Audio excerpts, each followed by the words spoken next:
Rivalry Gone Wrong, A Cheer Mom's Cozy Mystery. Book 1. Written and narrated by Lena Turner. Chapter 1. Jamboree, one of the season's most important cheerleading competitions, was well underway and the music was pumping so loudly I felt like I was at a club. Well, what I vaguely remembered clubbing was like from many, many years ago. I couldn't hear myself think. Which back in the day I didn't remember minding, but now I found downright annoying. Not to mention I could barely hear a thing Stephanie, a fellow cheer mom, was saying, even though she was leaning over and shouting right into my ear. "What?" I screamed, thinking it was a wonder, after 8 years of attending these competitive cheer competitions to support my daughter Ashley, that I wasn't deaf. "Do you know who they're competing against, Abby?" She yelled in my ear again, and I swore I could feel her hot breath travel into my ear canal. I stifled the urge to rub my ear, not wanting to be rude. "I'm not sure," I said, even though it was doubtful she could hear me any better than I could hear her, so I shrugged my shoulders as if to say I don't know, which I didn't. "It's the Kineville Cougars, our team's biggest competition. We've never beaten them, Jenny," the mom on the other side of me replied. How the heck she heard what Stephanie was saying when I couldn't was beyond me. Maybe I was going deaf from all the loud music. "What?" Rhonda leaned across Stephanie to yell in my other ear, and I relayed the message. I looked down at my program and confirmed it was the Kineville Cougars who were next, and told Rhonda, who nodded, so I assumed she heard me. There was a brief lull in the music, and I relished the respite until the announcer came on to introduce the next team. But when the spotlight lit up the doorway they were to come through, nothing happened. "Let's welcome the Kineville Cougars," the announcer said again. And nothing. "I wonder what's happening," Rhonda said. "Probably got their time wrong or something. If they take too long, they'll go to the next team and slip them in somewhere else." It wasn't an unusual occurrence to be late. Herding teenage cheerleaders was much like herding cats, not an easy prospect. Rhonda nodded, but then 10 more minutes went by, and the announcer came back over the loudspeaker. "Sorry for the delay, folks. Now let me introduce the Kineville Cougars." I was nervous, as Ashley's team was second to the Kineville Cougars in overall standings going into today. They were always the team to beat, and by the looks of the routine I was watching, they would again be the team to beat today. Their tumbling was flawless, and the height of the basket toss was amazing. Oh, a collective gasp went through the crowd as the final pyramid fell. Once all the girls got up and I saw no one had been hurt, I could allow myself to be happy for the fall and the edge it would give Ashley's team. What could I say? Competitive cheer was cutthroat. As I looked around, I saw the other moms felt the same by the slight smiles they wore, but we said nothing, not wanting to jinx our girls. "Let's welcome our next team, the Aces of Cherry City," the announcer came back on. As everyone clapped and cheered, I prepared myself for the pounding music again and dug 2 aspirin out of my purse. As much as I loved cheer, sitting for hours on end in the bleachers listening to loud music and screaming fans took a toll.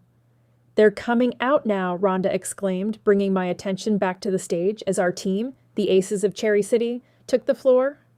"I just hope Beth makes her standing back tuck," Rhonda said, and I nodded, focused on willing Ashley to have a clean routine. She was coming off a sprained ankle, and her tumbling had been a little shaky lately. Competitive cheerleading was a sport people gave little credit to. Heck, most wouldn't even consider it a sport. What they didn't realize was that cheerleaders got more concussions than the local high school football team. According to my friend Karen, who was a nurse at the local ER, competitive cheer differed from school cheer. Ashley's team didn't cheer at football and basketball games, but competed with a 2.5-minute routine of tumbling and stunts. It was fun to watch. The girls were incredibly athletic and devoted hours and hours to training. My worrying was needless, and their routine was flawless. When they finished, I jumped up, screamed, and clapped with the rest of the cheer moms. After the team left the stage, we all got up and walked out of the event room and around to the hall where the team would come out of the locker room.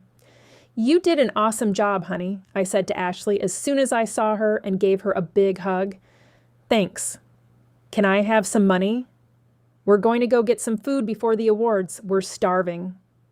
I dug some cash out of my purse and handed her a 20, and she bounced away with her friends. I turned to the mom group I was standing with. I'm going to grab a coffee. Anyone want anything? I didn't get any takers, so I headed over to the coffee cart, which thankfully didn't have nearly as big a line as the hot pretzel and nacho stand where the kids were waiting. I was third in line and was thumbing through Facebook on my phone when the conversation the ladies in front of me were having caught my interest. Missing, really? Yes. The team was here, but he never showed up. They warmed up without him, and a Kindville coach from another team stepped in for him since the teams can't compete without a coach. I'm sure that's why their pyramid fell. Those poor girls. Shame on that coach for not showing up. Are you talking about the Kindville Cougars? I asked, giving away my eavesdropping, but the ladies just smiled, so they hadn't taken offense. The lady with blonde hair nodded.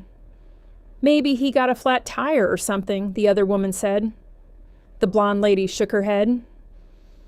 Maybe, but no one has heard from him. At least that's what our coach said. If he had a flat, surely he would have called someone to tell them or asked for a ride or something. The ladies walked up to order their drinks, cutting the conversation short, and I got my coffee right after them. Then I headed to the awards room where I took my seat while they brought all the teams on stage. And now for our Senior 4 division. Third place goes to the Centerville All-Stars, second place the Columbus Wildcats, and first place goes to the Aces of Cherry City. The girls jumped up screaming, as did all the parents. While the gym focused on the girls doing their best, and of course I didn't care if Ashley's team won, as long as they had fun, winning was a great feeling. I loved that my daughter had that feeling of accomplishment. We won, Mom, Ashley yelled, running down to where the parents were standing and stopping short right in front of me. She was showing me the medal around her neck while jumping up and down. I was so proud of her. Ice cream on the way home to celebrate? Definitely. I need to grab my things from the warm-up room. Okay, I'll meet you up by the front door. Okay, be right back. Ashley bounded off to grab her stuff, and I walked in the opposite direction to the front doors. But what I saw when I looked up stopped me in my tracks. I could see the flashing lights of a police car through the plate glass windows. I walked up to the crowd that was gathering, looking out the window where the police were talking to some parents from the Kindville Cougars. I could tell because they had Kindville Cougar jackets on and were wearing the team colors. What's going on? I absently asked the person standing next to me. They found the coach of the Kindville Cougars on the side of the road a couple of miles away. He's dead. Chapter 2. I'm ready, Mom, Ashley called out. It was Monday, and I was getting ready to take her to practice. The high of winning lasted only briefly. Then it was back to the grind. But she never complained. She loved all aspects of cheering, even the grueling 3-hour practices. Just a minute, I said, reaching over to grab my laptop off the kitchen table, where I had been working on my order for Scoops, my ice cream shop. What are you doing? Packing my laptop. I'm going to stay. You're going to stay and watch my practice? Ashley put her hands on her hips and looked at me skeptically. She was a typical 13-year-old who stopped just short of the eye roll. Yep. You realize it's 3 hours, right? I rolled my eyes at her jokingly, as she often did to me not so jokingly. Of course I know. You never stay to watch. Why now? Do I need a reason? I said, feeling a bit guilty because she was right.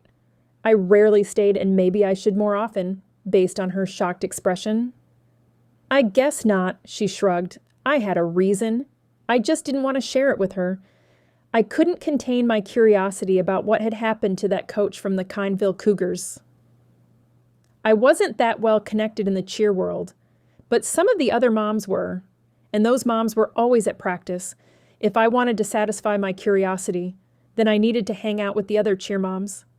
We drove the 15 minutes across town with a quick stop at the drive-through coffee shop Burnt Beans for a latte to fortify me. We were soon walking up to the gym, with Ashley going to the mat where her teammates were, and me climbing the stairs to the parent viewing room on the second floor. We had a viewing window to the gym, since we weren't allowed in the gym during practice. I sat my stuff down and took a seat, while Rhonda turned to look at me. What brings you here? You rarely stay and watch. Geez, was everyone going to question my motives for being here? Now I felt doubly guilty that it was so obvious I didn't come to watch Ashley practice much, if ever. She never seemed to care if I stayed, and I typically used the time to run errands or I was at work. Just felt like watching. I shrugged, hoping that would be the end of this particular conversation. At our gym, Diane, Rhonda, Jenny, and Stephanie were the most in-the-know cheer moms I knew, and all but Diane were here today, so I knew it was just a matter of figuring out the best way to bring the subject up without appearing too nosy. I needn't have worried, as it only took a few minutes until Jenny brought it up for me, apparently not worried at all about being interested. "Can you believe what happened to the coach from the Kindville Cougars?" she said, lowering her voice, even though we were the only ones in the viewing room.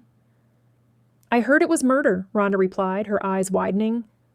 "Does anyone know what happened?" I asked casually, feeling weird for asking, though I wasn't the only one curious. "I heard they found him dead in his car." "Shot," Jenny said.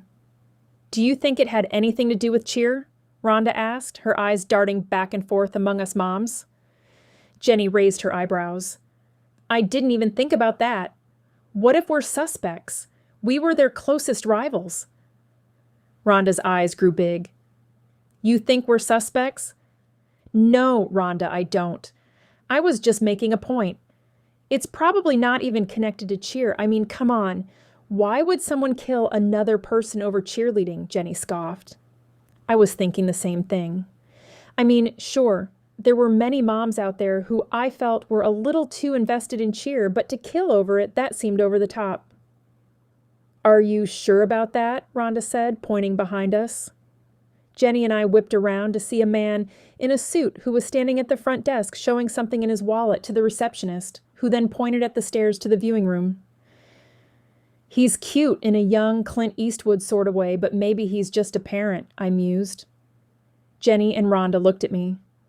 "What? I'm single. I can look." "He's coming this way, so we'll know in a minute, but he doesn't look like a parent coming to watch his kid to me," Stephanie said to the rest of us in a low whisper. I didn't disagree with her. He was handsome, but looked like he was on a mission. "The front desk said you ladies might be able to answer some questions," he said as he approached our little group. He had a deep voice, one that I suspected worked wonders with criminals, because it was so smooth, like he was your best friend and you wanted to spill all your secrets. I felt my face get a little hot at that thought. There was also something about him that looked familiar, but I couldn't quite place it. "I'm Detective Barrett. Anthony Barrett." "You can't believe that any of us murdered the coach," Rhonda blurted out. "I doubt he's here to arrest one of us, Rhonda. He probably just needs information," I said, wanting to calm her down, hoping that I was right, but then I knew none of us had killed anyone, so why should we be worried? "Thank you. And you are?" He trailed off. "Abigail Winters. I go by Abby. My daughter Ashley is on the team." At this, his eyes opened in surprise. "Abigail Winters? The owner of Scoops?" Now it was my turn to look surprised. How did he know where I worked? Or rather, how did he know the business I owned? "Yes," I said slowly. "I remember your name from the article in the paper announcing that you'd opened. I love ice cream. I go there way more than I should." That was why he looked familiar. He was a customer. It brought a smile to my face to be recognized for my small business. "The chocolate raspberry coconut ice cream, to die for," he continued, licking his lips and showing appreciation for my creation, which, even though I knew he was here investigating a murder, made me happy. After my husband died 5 years ago, I had opened Scoops with the insurance money, not wanting to go back to my old job as an accountant, but needing something to focus on and distract me as I tried to heal from the loss. I loved sweets as a kid, and when visiting my grandmother, she would set up the electric ice cream maker and we would invent different, interesting flavors. It had been my favorite pastime. I spent many summers going to her house and making up crazy combinations, some of which I still sold today at Scoops. Fortunately, I could channel that childhood nostalgia into my ice cream store. I enjoyed being present for Ashley, but before I knew it, Ashley would be off to college, and even though Mike's life insurance had provided for us pretty well financially, it wouldn't support us forever without me bringing in money. Building Scoops into a solid business was my ticket to financial freedom. Thank you. I always loved making ice cream, I said graciously.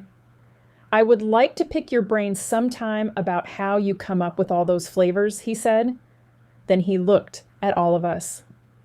Ladies, as you know, the Kindville Cougars cheer team coach, Brian Humphreys, was found dead in his car on Saturday. What does that have to do with us? Stephanie asked a bit abrasively, and it was all I could do not to tell her to be quiet. Out of all of us, she was probably the most blunt, but she needed to tone it down a bit. She was coming across as rude, and the detective was just doing his job. There were a lot of teams at that competition, Stephanie continued. Are you going to talk to all the parents? Yes. Well, not me specifically. There are a few of us working this case. What makes you think it was someone from a cheer team that killed him? I asked. He paused for a moment, like he was torn over whether to tell us. After a few seconds, although it seemed much longer, he must have finished weighing the pros and cons of telling us because he spoke. There was a cheer bow left at the scene in his car. It's not the bows the Kindville Cougars wear, so we think it might belong to whoever saw him last, and we are trying to find that person. So what you're saying is you're looking for the person that bow belongs to, I said. He nodded. It should be easy to find. Each team has a specific bow and colors, Rhonda said. He shook his head. It's what I have been told is a practice bow, not a team bow. Oh, that makes it harder. Each girl has several practice bows, I said. I knew Ashley had at least 30. We bought a new one at almost every competition. It was the proverbial needle in a haystack, never around when you needed one. What does it look like? He pulled out his phone and showed us a picture. I didn't recognize it, and as I looked at the other ladies, I saw them shake their heads too. Had someone from the cheer world really killed Brian Humphreys? Chapter 3. Later that evening, I had just finished putting up the clean dishes from the dishwasher and thought I might relax. Ashley had already hurried to her room quickly after dinner, telling me she was going to do some homework. I guess that meant FaceTime with her friends, talking and giggling more than actually doing her homework. Luckily, she was a good student, so I didn't worry about her much. I smiled, fondly remembering what it was like being a teenage girl. I made myself a cup of chamomile tea and took my mug and my laptop into the living room. I took a seat on the worn but comfortable, chocolate brown, overstuffed leather couch that had been one of our first purchases when Mike and I had married. I never expected to be a widow at 48 with a couch that outlasted my husband. Shaking off the feeling of nostalgia, I set my tea down on the side table and opened my computer. Since earlier today at the gym when the detective had talked to us, I couldn't help but wonder why anyone would kill Brian Humphreys. I supposed he could have enemies, so what was he mixed up in that could have resulted in his murder? I couldn't imagine any of the cheer moms I knew ever hurting anyone.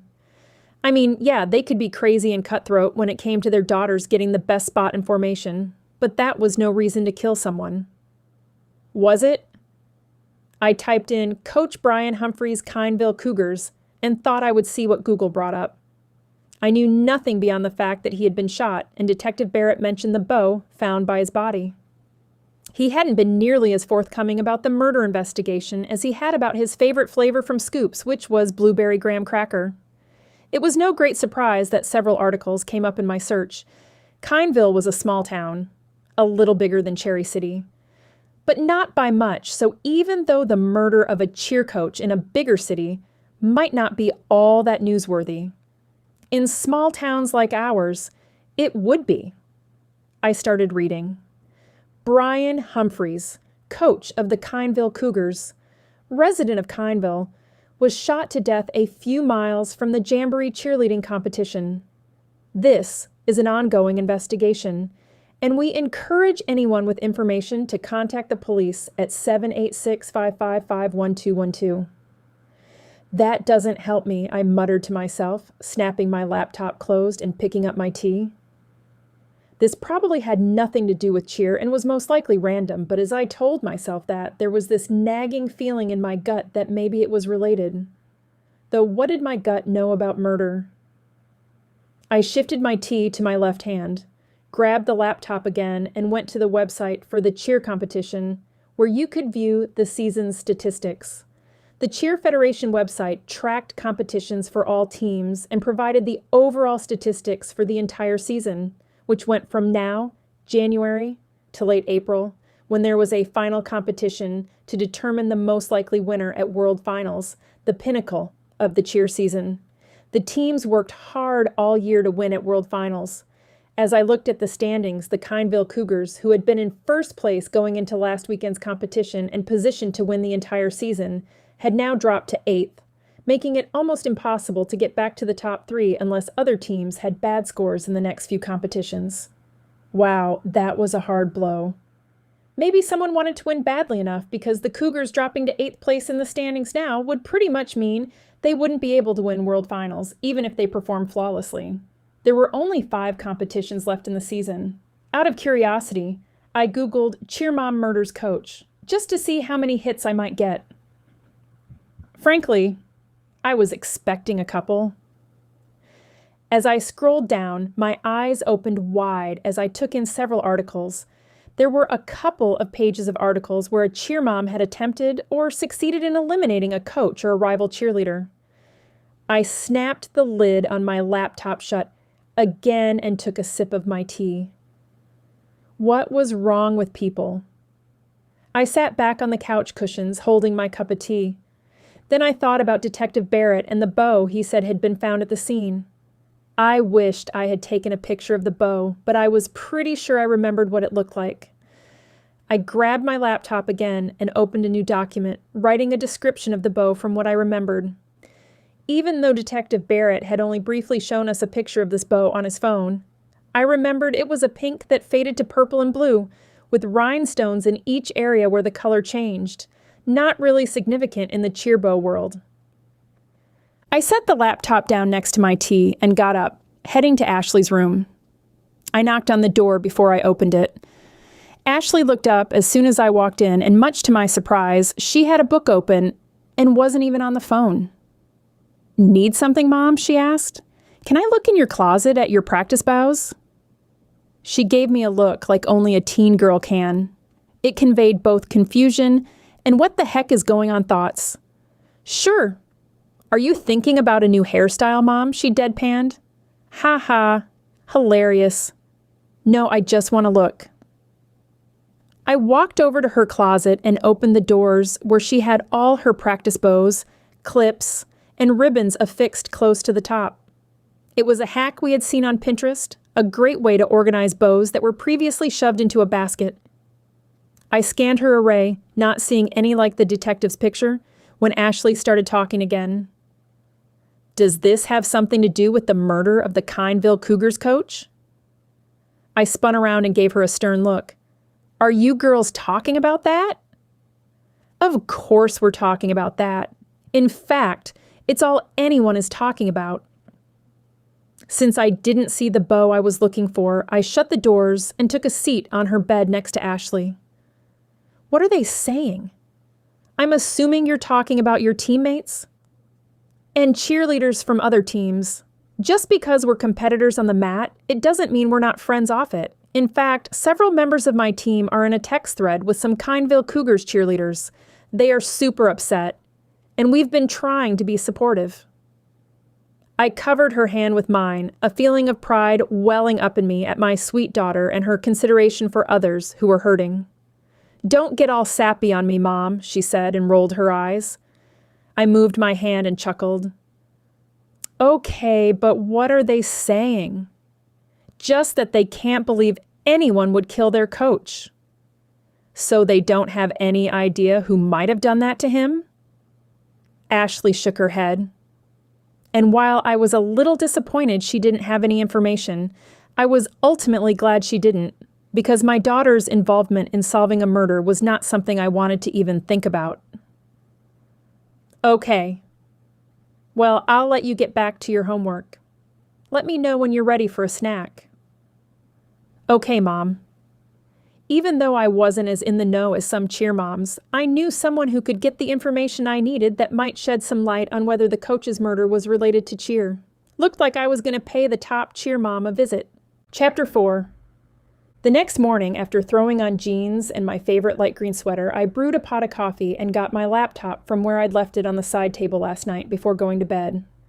I had tossed and turned all night, not able to stop thinking about the murder. I might as well get up and see if Diane had responded. Diane was one of the most organized and involved mothers I'd ever met. No other cheer mom I knew could hold a candle to Diane Hathaway. She had a full-time job in real estate, which I couldn't believe she could do and still keep up with all her cheer mom duties for the Aces of Cherry City. Also, she was team mom for her daughter Taylor's cheer team and organized tons of activities. She was also head of the cheer boosters and any other random thing the gym needed help with. Diane was all over it and on top of it. I admired the woman and her ability to keep things organized. She might literally be Superwoman. I had sent her an email last night before going to bed, and now, with a few minutes to kill before my coffee was ready, I opened my email hoping for a reply, and sure enough, at 5:33 a.m., she had responded. No wonder Diane got so much done in a day if she was up answering emails that early in the morning.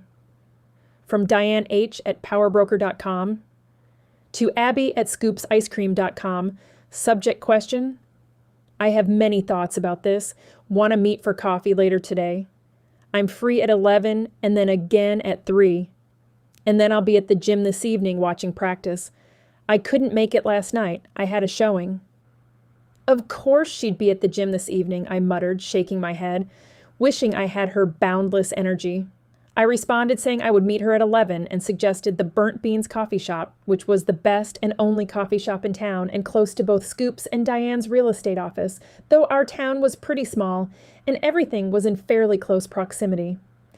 I got up to go pour some coffee when I heard the ping of an email coming in and glanced over. Sure enough, it was her confirmation she'd see me at 11. Again, I shook my head. That woman must live with her phone in her hand. I bet she even slept with it. Even though Scoops didn't open until 1, I finished up my coffee and headed into work. I often came in early to work on new flavors I was trying to perfect. The kitchen was my happy place, figuring out the best ice cream flavor combinations. I set the alarm on my phone so I didn't get so absorbed in flavor creation that I missed the meeting and went to the big walk-in freezer for ingredients. Time flew by, and I was elbow deep in ice cream when my alarm went off. I quickly put away the supplies and cleaned my mess before grabbing my purse and walking to the coffee shop. I ended up being 5 minutes early, but no great surprise, Diane beat me there. As I walked in, she called out my name and waved from where she was sitting at a table with her drink in front of her, and I signaled I'd be right over. "What can I get you?" the barista said. Luckily, it wasn't that busy being in between the breakfast and lunch rushes. Sometimes this place had a line out the door. "Iced coffee, large, a splash of cream with Splenda, please." I refrained from also asking for a scone. This place had the best blueberry scones, but I had already taste tested quite a lot of my new flavor of ice cream, so I didn't need more sugar. I was trying to incorporate chocolate-covered espresso beans in maple ice cream and might have had a handful of espresso beans along the way, maybe even 2 handfuls. I paid for my drink, grabbed a straw, and walked over to the table where Diane was sitting. "I'm so glad you emailed me," she said the minute I sat down, a look of excitement on her face. "Really? Why?" "Because I've been dying to talk to someone about what happened, but I didn't want to seem morbid and nosy." "Not that you're morbid or nosy," she quickly added, as she probably noticed the look of surprise on my face. I hadn't thought about it that way. I had thought I was more curious than nosy. Was I morbid and nosy? She didn't give me much time to think about it as she started chatting away again. "I talked to Charlene Whitaker," she said. I did not know who that was, and said as much. "I'm sorry. I forget not all the moms are as involved as I am," she said. I wondered if that was a dig, but figured I was being too sensitive. Besides, I was here for a more important reason than to argue about my involvement or lack thereof as a cheer mom. Charlene is a Kineville Cougars mom, and she told me that none of the moms there think this was a random act, she said, looking very serious. What do you mean? The moms think Brian was murdered by someone who wanted him out of the way. You know? Someone from another team, she said, lowering her voice to a whisper, even though there was only one other table close by with people at it, and I doubted they cared at all what we were talking about. But what Diane said, I cared about. Could the Kineville Cougars moms really think that another cheer team had conspired to kill their coach? They don't think it was one of us, do they? I asked her, my stomach clenching at the thought. We were second to them all season this year and last year, she said slowly, and I could barely wrap my head around what she was implying. Come on, could you imagine any of our moms wanting to win so badly that they would kill someone? Maybe not do the deed themselves, but they could have hired someone, she said. Okay, but you know all the Cherry City Aces moms. Could you really see one of us doing this? Diane sat there for a second and said nothing. And that old saying, if you can't say something nice, say nothing at all, came to mind. I realized Diane absolutely thought one of us was capable of murder. Who? Who do you think would want to win so badly they would kill for the chance? Diane, Abby. What are you guys doing here? Rhonda said, sliding into an empty seat with her drink. I knew I wouldn't get anything more out of Diane while Rhonda was sitting with us, but I wondered who she thought could be a killer. She must not think it was me, or she wouldn't have agreed to meet. Or maybe she did think it was me and was trying to get me to slip up and reveal something incriminating to her. Chapter 5. It had now been a week since the murder of Coach Brian, and even though I kept checking the news, there weren't any breakthroughs in the case. Well, not any the news was reporting anyway. Of course, in the gym, there was quite a bit of speculation, as I had made sure to arrange my schedule to stay every time I had to bring Ashley for practice. Unfortunately, I hadn't been able to catch Diane alone at the gym and felt a little odd asking her to meet me just to find out who was at the top of her suspect list, so I kept biding my time. Today was Saturday and Ashley didn't have practice, but she wanted to go to open tumbling, so here I was for the 4th time this week, sitting at the gym with my laptop, but not actually doing work. I was doing more listening, just as I had done all week, thinking that maybe someone at some point would say something that would make me think they might have killed Coach Brian, but so far, no one had said anything suspicious. While I was curious and wanted to find the murderer, I was glad that so far I didn't think it was anyone I knew. As I eavesdropped, I was half-heartedly looking at a discount online furniture retailer for a new bedroom set. Ashley had mentioned a few times she felt she had outgrown her white 4-poster bed and needed a more grown-up bedroom suite. The sound of a harsh whisper grabbed my attention, and I glanced in the direction the sound was coming from to see it was Rhonda whisper yelling at her daughter Beth. I don't care how bad your head hurts, Rhonda hissed. You're going to get out there and throw your tumbling. But Mom, it's making me feel nauseous, Beth said plaintively, shifting from one foot to another. I felt bad for the kid. She wasn't known as a complainer. So if she said she had a headache and didn't feel well, I would pretty much bet she had a headache and didn't feel well. I don't care. Throw up if you need to, but I have gone through way too much to make sure you're on this team so you can win. Now get out there and don't you dare cry. Rhonda hissed again and gave Beth a little push toward the stairs to the gym floor. As I watched Beth slowly walk in front of the parent viewing windows back onto the mat, I could see her chin trembling, and she was doing her best to hold back tears. It was like a punch in the gut. It was all I could do not to turn around and ask Rhonda what the heck was wrong with her that she would talk to her daughter that way. It wasn't my place. But what did Rhonda mean about everything she had done to make sure Beth was on this team so she could win? In the years I had known Rhonda, she had been one of the more vocal cheer moms and seemed to live a little more through Beth than she should have. Could she want to win so badly that she took out the rival team's coach? I shook my head, thinking I was being silly, jumping to the conclusion that Rhonda may have killed someone because I didn't agree with how hard she was on her daughter. I couldn't imagine her killing anyone. Kids, all we do for them and they don't want to give 100% effort, Rhonda said as she dropped into the chair next to me. I know, I said, wanting to appease Rhonda so that I could get a little more information, yet not openly agreeing with her approach. But they're just kids. We can't expect them not to have bad days. After the sacrifices I've made for cheer, I sure can expect her not to, Rhonda said, her eyes flashing with fury, surprising me a little. I know, it's a time drain, it's expensive, but I've always thought it's worth it because Ashley loves it, and I know Beth does too. I fell silent, not wanting to argue with Rhonda about her parenting, and she went quiet as well until one of Beth's tumbling passes. She didn't land it, and as she got up from the mat, it was easy to see the tears on her face, which seemed to set Rhonda off. She jumped up with a furious look on her face and stormed onto the floor, which was a complete no-no. Parents weren't allowed out there unless there was an injury.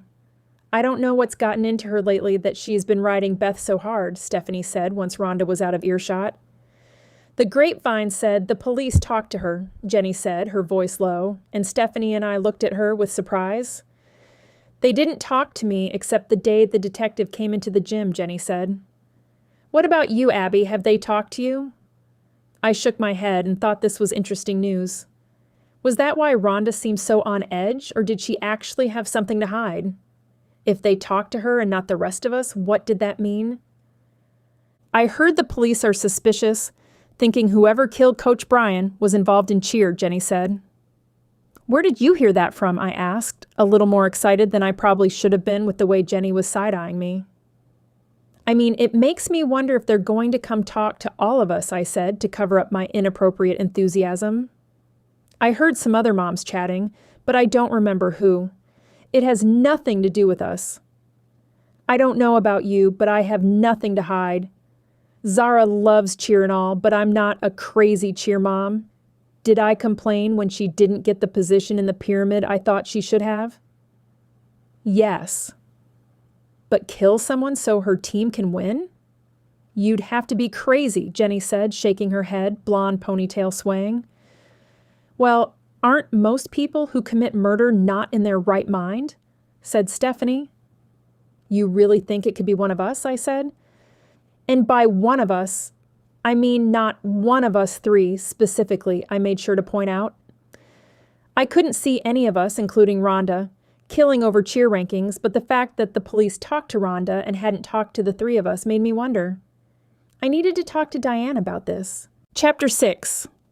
It was Monday afternoon, and I was at Scoop's wiping down the inside of the ice cream freezer because, as you can imagine, scooping ice cream was a messy business.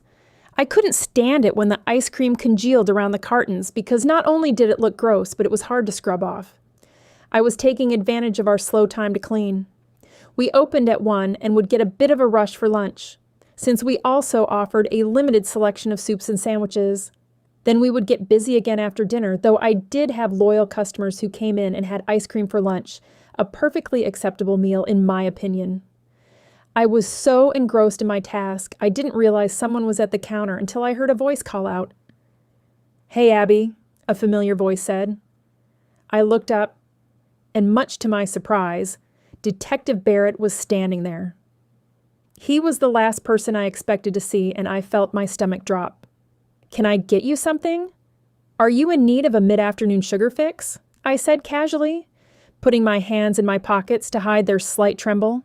I couldn't help but wonder if he was here because he thought I had something to do with Coach Brian's murder.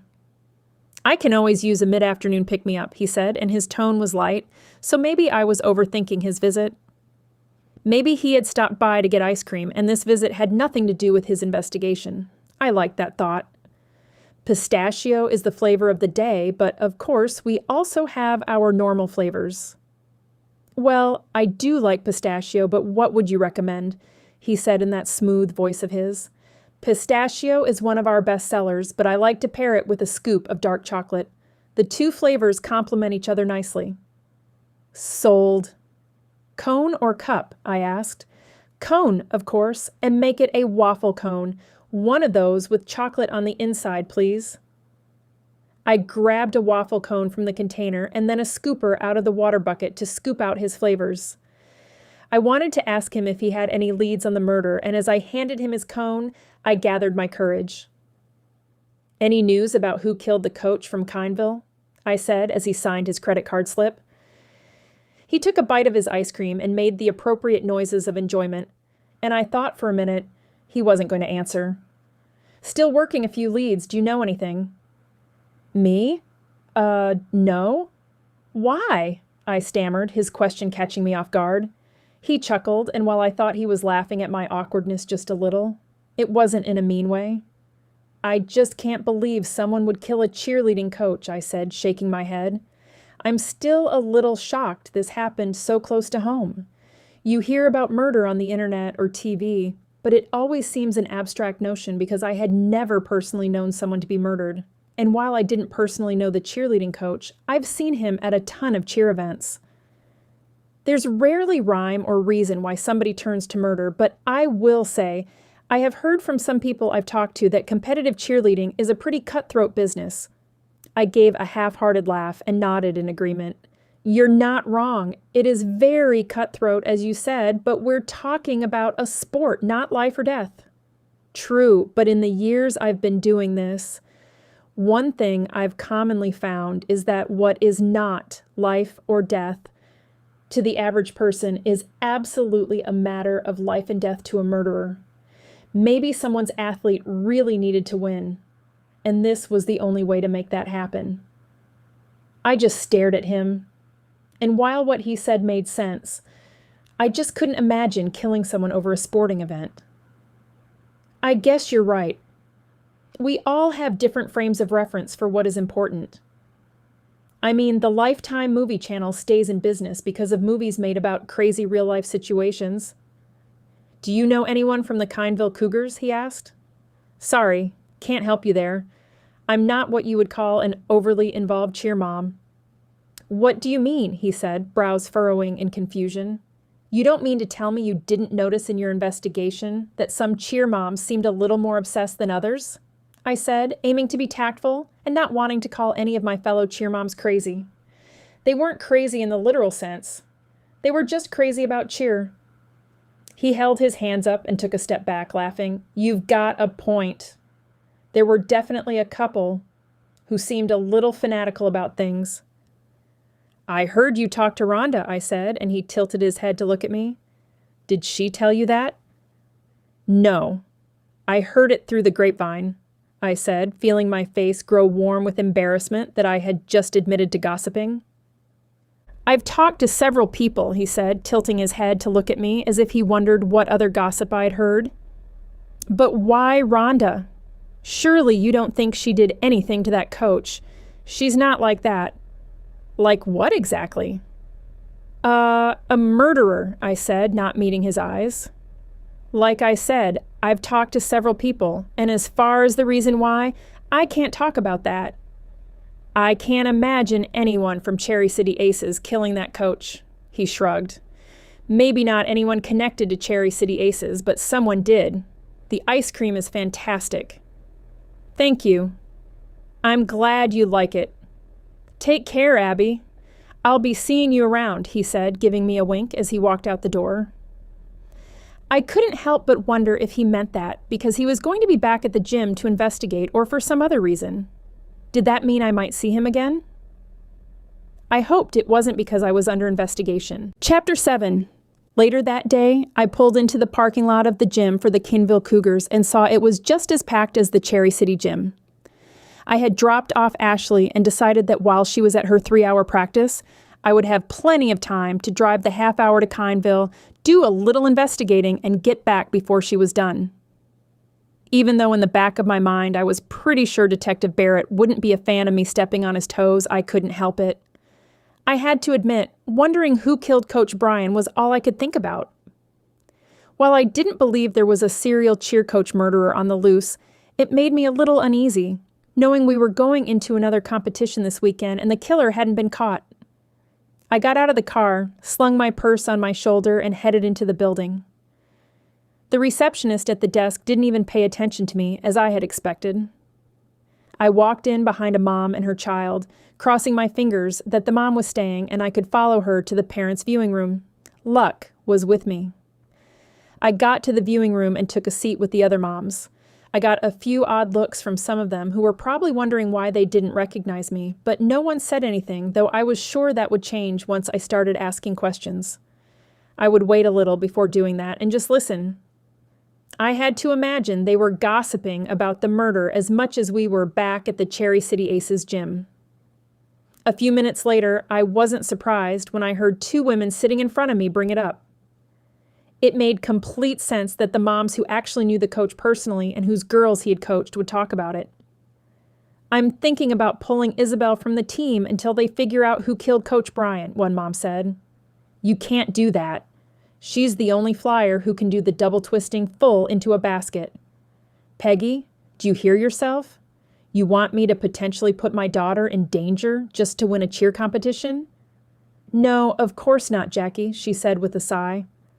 "I don't want any of our daughters in danger, but we can't live in fear because of a senseless random act." "But what if it wasn't, Peggy? What if it wasn't random? You know what that detective said. He thinks it was someone who knew Coach Bryan through cheer." I leaned forward, my heart pounding, since I wasn't sure how receptive they would be to me butting in. "So you haven't heard if the police have any suspects either," I said. The two women looked at me, shaking their heads. "A detective came around here the other day and was asking us questions, but he didn't say they had any leads," Peggy said.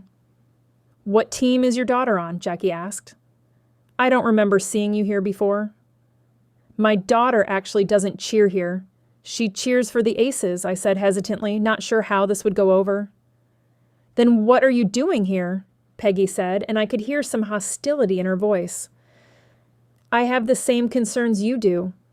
I can't help but wonder if my daughter is in danger." "I came here to see if any of you have news," I said, hoping to appeal to the fact we were all moms worried about our kids. "Are you sure you're not just here to spy on our routines?" Peggy said and stood up, hands on hips, glaring at me. "Okay, I hadn't even thought of that, but I guess I should have." "I swear I'm not here to see routines. I just want the same thing as you, to find out who killed Coach Bryan," I said, holding up my hands as if to ward off her accusations. "You'd better leave," Peggy said, hostility all over her face. "Seriously, I'm not trying to spy," I said, but also stood up. I was feeling vulnerable, sitting, with Peggy and Jackie looming over me. Coach Thomas, this lady from the Cherry City Aces is here spying on us," Peggy said, to a stocky guy walking through the viewing room to get to the gym. He looked at me kind of strangely, but not with animosity, more with curiosity, which was a relief, because Peggy, and now some of the other moms, were looking at me with plenty of animosity. I felt like they were ready to grab some pitchforks and run me out of town. I held up my hands again. "I swear I am strictly here because I had some questions about Coach Bryan and whether you thought any of the girls might be in danger. I'm not spying on you at all." He looked back and forth between me and the other moms. "Well, in either case," he said, "you should probably leave. Do I need to walk you out?" My face flushed with embarrassment. "No, that's okay. I'm leaving." I walked out of the parent room and quickly made my way out of the gym. Halfway surprised, no one followed me out to yell at me some more. My hand reached for the door handle of my car, and I was just about to slide in when I heard someone call out. Excuse me," a man's voice called out from behind me, and I turned to find Coach Thomas standing there. I was more curious than anything else because he didn't look angry. He had just told me to leave and now was chasing me down in the parking lot. I didn't think I had anything to fear from him. He seemed more calm about my presence than the cheer moms, so I stopped. "Yes," I said cautiously. "Are you really here to get information about Coach Bryan?" "Yes," I nodded. "Meet me at 9, but not here. There's a bar on the corner called Joe's." I would have to ask someone to take Ashley home if I wanted to meet with him, but I definitely wanted to hear what he had to say. "Okay, I'll see you at 9. He jogged back into the building, and I sent a text to Stephanie, asking if she would take Ashley home. Then I sent one to Ashley to tell her I would be home a little later and that there was a snack in the fridge if she wanted it. My curiosity was even more piqued after making arrangements to meet the coach. What could he possibly have to tell me that he didn't want to say in front of the moms of the girls on his team? Chapter 8. Since I had a couple of hours to kill before meeting Coach Thomas, I used the time to explore the town of Kinville. It was a little bigger than Cherry City, but not by much. And as I drove around and saw that there were no non-chain ice cream stores, a thought came to my mind that maybe there was room for expansion outside Cherry City. Something I hadn't really thought about before, being content with the business that Scoops currently did. But if another market could support a Scoops, it would be silly to not at least entertain the thought of a second location. I stopped at the grocery store and picked up a few things I knew we needed and then headed over to Joe's bar. I was 15 minutes early, but decided there was no reason to sit out in the car and wait when I could wait inside just as easily. The outside seemed very nondescript, so I wasn't exactly sure what to expect when I walked in. I was pleasantly surprised that, considering the place was simply named Joe's Bar, it looked more family-friendly and less like a seedy bar. How many, the hostess asked, and I held up 2 fingers. She grabbed menus and led me to a table. I took a seat facing the door so I could see when Coach Thomas came in. The place was busy and I was glad. It occurred to me after agreeing to meet with him that it might not be the best idea. What if he was involved in Brian's murder? I ordered a Diet Coke and sweet potato fries since I hadn't had dinner and I was starving. My fries arrived just as I saw Coach Thomas walk through the door. Raising my hand, I waved to grab his attention. When he noticed me, he headed in my direction and slid into the booth opposite me.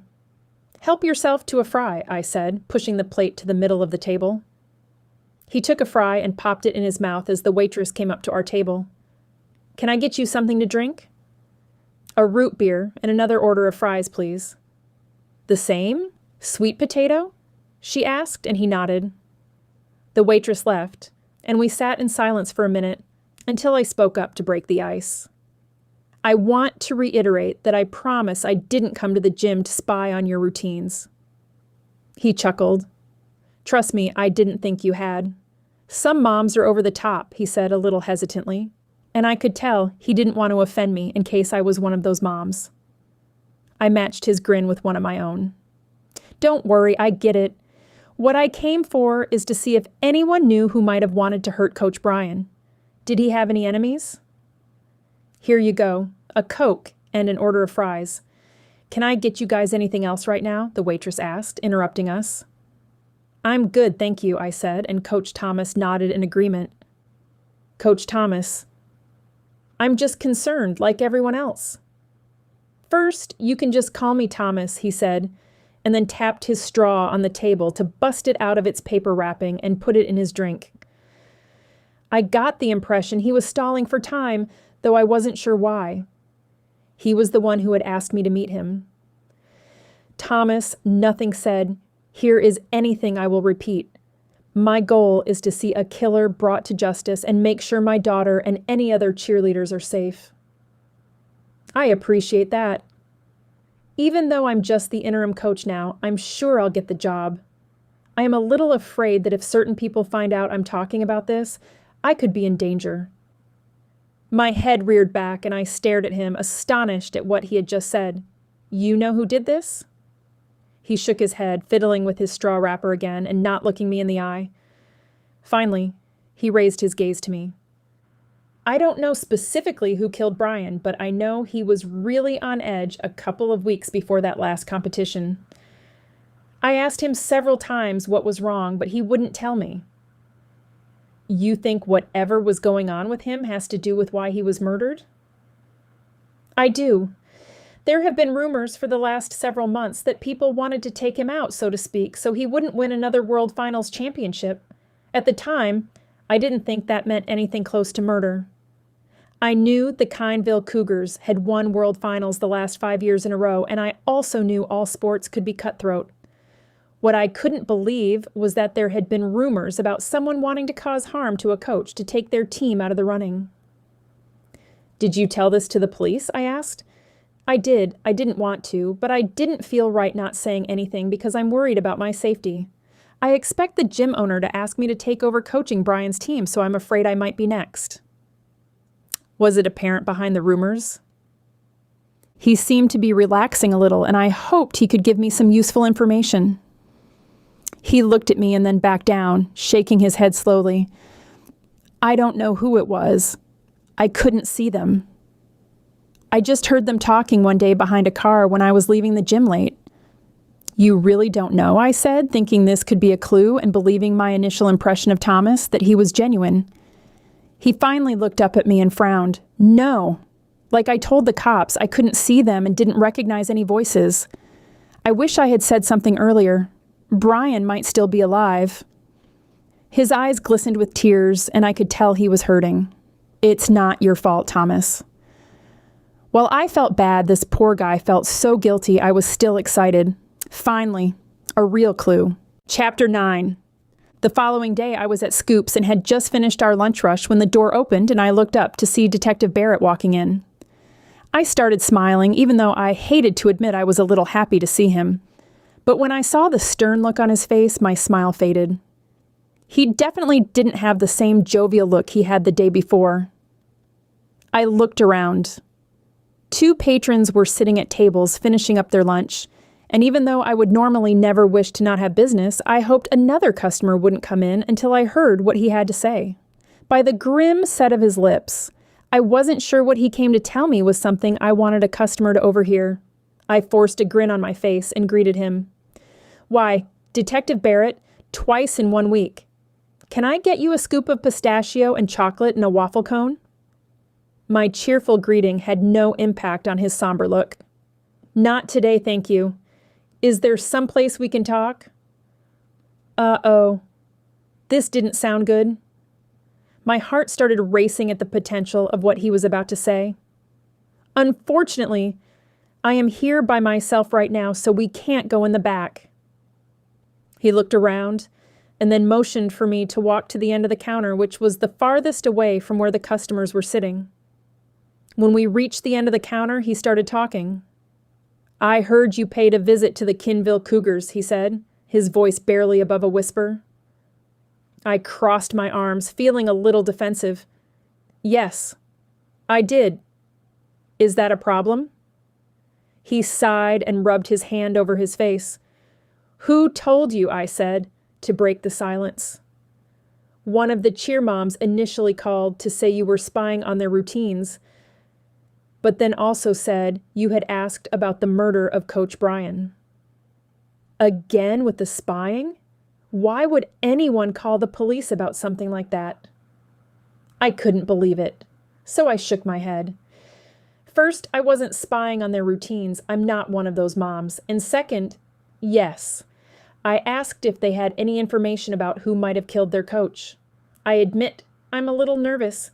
There's a killer on the loose. It's a little close to home for me and my daughter, I said, laying it on a little thick. You're a smart woman. I shouldn't have to tell you it's not a good idea to stick your nose into police investigations. Did it occur to you I might actually be able to help? I'm a cheer mom and I can blend in with the other cheer moms. Who knows what I might hear? You didn't blend in very well yesterday, he said wryly. But there was a hint of a smile on his face, so I could tell he wasn't that angry. Touché. I struck out going to their gym, but there's a competition this weekend and I was thinking I could ask questions. Maybe find out who started the rumors that someone wanted to do whatever they could to ensure the Kineville Cougars lost. At this, his eyebrows raised. Who else did you talk to who told you someone might have done this on purpose to take the Kineville Cougars out of the running? I bit my lip, not wanting to get Thomas in trouble. But then I also wanted the detective to trust me, and Thomas already said he had told the police. So there probably wasn't any reason to hide it. I told the detective about our meeting, along with what Thomas had shared with me. You think that's true? I asked. That someone killed Coach Brian to give their team a better shot at winning? Right now, it's the only lead we have to go on, and that, along with finding a cheerbow at the scene, makes it seem pretty likely it's related. But don't repeat that, he said and wagged his finger sternly at me. I thought about the cheer bow and wished I knew how to figure out who it belonged to, but it was virtually impossible. There were so many bows sold of any one style. Then something dawned on me, and I could feel the blood drain from my face. Suddenly, I felt a little woozy and put my hand on the counter to steady myself. "Abby, are you okay?" Detective Barrett exclaimed. I nodded and waited a few seconds before replying. "Yes. Sorry. Just had a momentary panic because if someone got rid of Brian to give their team more opportunity and it's not someone from the Cherry City Aces, we might be the next victim. The Kineville Cougars have won World Finals the last 5 years, and the Cherry City Aces have come in second. With the Cougars out of the running, we are the next team favored to win." Though it dawned on me that maybe it was apparent from the Cherry City Aces Thomas had heard threatening Brian, making sure our team won. That thought filled me with dread. "Rest assured, we are working hard to solve this case, and there will be a police presence at your next competition," the detective said. That was fine. But now that I realized there was a legitimate reason to be concerned, it doubly motivated me to find who killed Coach Brian, whether or not the detective wanted my help. Chapter 10. The next few days flew by, and I was so busy I had had little chance to think about the murder. But it was the Friday night before the cheer competition on Saturday, and Ashley was spending the night with one of her teammates, leaving me with a couple of hours on my hands for the first time this week. I heated some leftover spaghetti and took it into the living room where my laptop and a pad of paper and a pen sat. My plan for the evening was to look at the cheer team rankings from last year and so far this year and then make a list of teams that might have benefited from knocking the Kineville Cougars out of the top spot. I thought if I could go into the competition this weekend knowing what team might really have it out for the Cougars based on competition standings alone, I might be able to mingle with some of those teams' parents and see if I could place someone firmly on the suspect list. I took a few bites of my spaghetti and then set the plate down on the coffee table. I grabbed my laptop, clicking on the bookmark where I saved the competition stats page.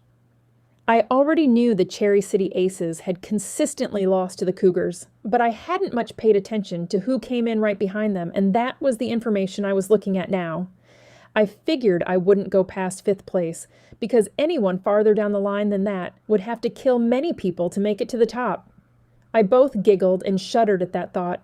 Interestingly enough, or maybe not, since the Cougars and Aces were consistent in their standings, the same was to be said for the teams who jockeyed for 3rd, 4th, and 5th place, the Jaguars, the Twisters, and Team Dynamite.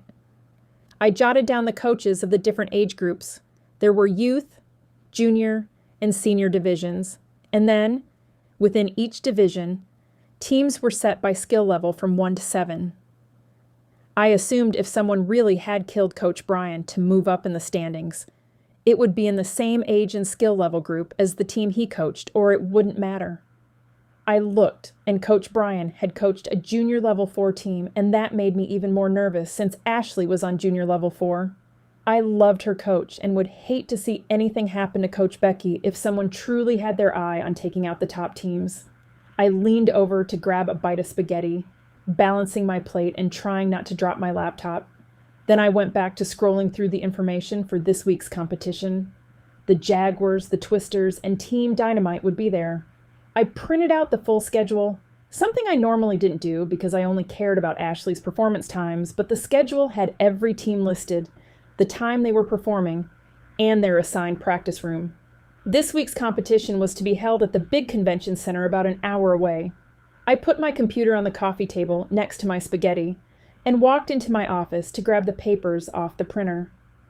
I also grabbed a highlighter from my desk before returning to my spot on the couch. I highlighted the 3 teams and their performance times, along with their assigned warm-up room, so it would prepare me for tomorrow. I didn't know what I would find, if anything, but I would not sit back and do nothing, not if people I knew and cared about might be in danger. Tomorrow, I was going to make sure I was in the right spot, at the right time to get some answers, no matter what. Chapter 11. I arrived at the convention center and first went to find the Cherry City Aces practice room. Ashley had ridden to the competition with one of her teammates, and I wanted to make sure I saw her before she went out to compete, so I could make sure she had everything she needed. As always, the place was a madhouse. Typically, these big competitions were. Warm-up rooms were in the smaller conference rooms, with the actual competition in the big ballrooms. When the teams weren't in their assigned practice room, they were in the hallways. As I walked through, the halls were lined with cheerleaders practicing, putting makeup on, and even napping. The sound level was high, and I wondered how the maintenance crew would ever get all the glitter out of the carpet after one of these competitions. I found room H and poked my head in. Spotting Ashley, I yelled her name to get her attention, and she looked up from where she was talking to her teammates and ran over to give me a hug. "Who did your makeup?" I asked. For competition, they painted their faces like ladies of the night since the stage lights washed them out. I had been teaching Ashley to do her makeup, but so far, she still needed my help. But right now, her makeup looked fantastic. "Trisha's mom did it. Doesn't it look great?" "It sure does. Looks better than what I can do. You should have her do your makeup every time." "That's what I said, but don't worry. There are a lot of things you're great at too, Mom," she said, patting my arm and looking a little stricken, as if she might have hurt my feelings. I laughed and gave her a hug. "Don't worry. You didn't offend me. I know my limitations. I'll leave you to do your thing. I just wanted to wish you good luck." "Thanks, Mom," she said. Then she skipped back to her friends as I went out to the hallway and took the schedule out of my purse, looking to see where the Jaguars' warm-up room was. I hoped to maybe catch some parents standing outside the practice room talking, as the Cherry City Aces parents often did, and see if I could glean anything. As I started to walk away, I heard someone call my name, and I turned around. "Want to go grab a coffee before we go in?" "Rhonda said she was sitting with Stephanie and Diane and would save us seats," Jenny said. I had to think fast because normally we all hung out as a group outside the warm-up room until it was time to go to the competition area, and I didn't want to tell them what I was really doing. I wasn't sure why I didn't want to tell them. I guess I felt a little foolish playing detective. "Stomach troubles, I'll be back," I said, the first thing that popped into my mind, and felt bad lying as she looked at me sympathetically. I patted my stomach to really sell it. "All right, well, you know where to find us," Jenny said, and I gave her a wave and headed down the hall. I glanced over my shoulder to make sure she didn't watch me, then had to laugh, thinking I was acting paranoid. Jenny would have no reason to think I wasn't being truthful. I looked back at my paper to double-check the room I needed and started looking for room double J. I glanced up and saw double D, so I knew I was close. After a little more walking, I finally made it to the right room, which even without the letters telling me it was the right room would have been obvious by the girls in uniforms that said Jaguars. As with Ashley's team, some Jaguars were practicing, some were getting ready, and as expected, parents were milling about. I felt adrenaline course through me. Asking questions could get me the same result I had gotten when I visited the Kineville Cougars. All I could hope for was that these parents might not be as touchy, considering it wasn't their coach that had been murdered. I felt a bit like a creeper circling the parent groups trying to eavesdrop, wishing I had had the foresight to stop and get a coffee or a bottle of water, something to occupy my hands, but no one seemed to really pay attention. Unfortunately, none of the snippets of conversations I heard had anything to do with the murder. So I decided I would head to the next team, the Twisters. It occurred to me that it was silly to be wasting my time like this, and I glanced at my watch. I wasn't about to miss Ashley's performance, but I saw I still had plenty of time. I followed the letters again, looking for the room listed on my schedule. I walked to the end of the hall and turned right and reached the Twisters' warm-up area. "This time you have to talk to someone," I said to myself in a quick pep talk. I looked at the 3 sets of parents talking in small groups.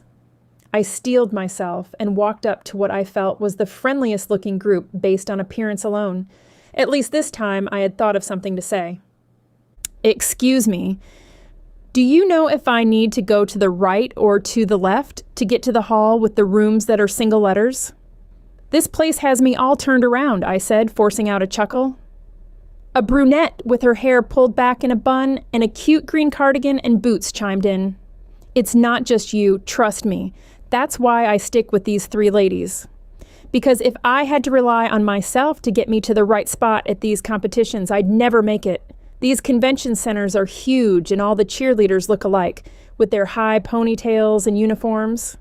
I felt myself relax a little as the ladies seemed friendly. I think it's to the right, but I second what Janet said, so don't hold it against me if it's wrong, another brunette said, and the group chuckled. Thank you. By the way, I know it seems a little gruesome, but did you hear what happened at last week's competition, to the Keeneville Cougars coach, I said, not wanting to say the actual word murder? The ladies grew solemn and nodded. We heard. How horrible. I feel so bad for that coach's family and his cheer family. Our girls are very close to their coach. I can't imagine something like that happening. It would devastate my daughter, Janet said. I know. I couldn't imagine that happening either. It makes me nervous to think someone would kill a cheer coach. Have you heard anything about what happened? The three ladies all shook their heads. Oh, I'm sure the police will find the killer soon. Thanks for the directions, I said, and turned to walk away. I heard somewhere that the coach was related to one of the judges in his division, Janet said, and I stopped and looked at her. I heard that, but I don't know if it has anything to do with a motive for murder. Maybe someone thought that coach was getting special favors from the judge. His team won all the time, one lady said. Who knows, Janet shrugged. Anyway, hope your daughter's team does well. Thanks. You too. As I walked away, my pulse raced. Was there a connection between a judge and Coach Brian's murder? Chapter 12.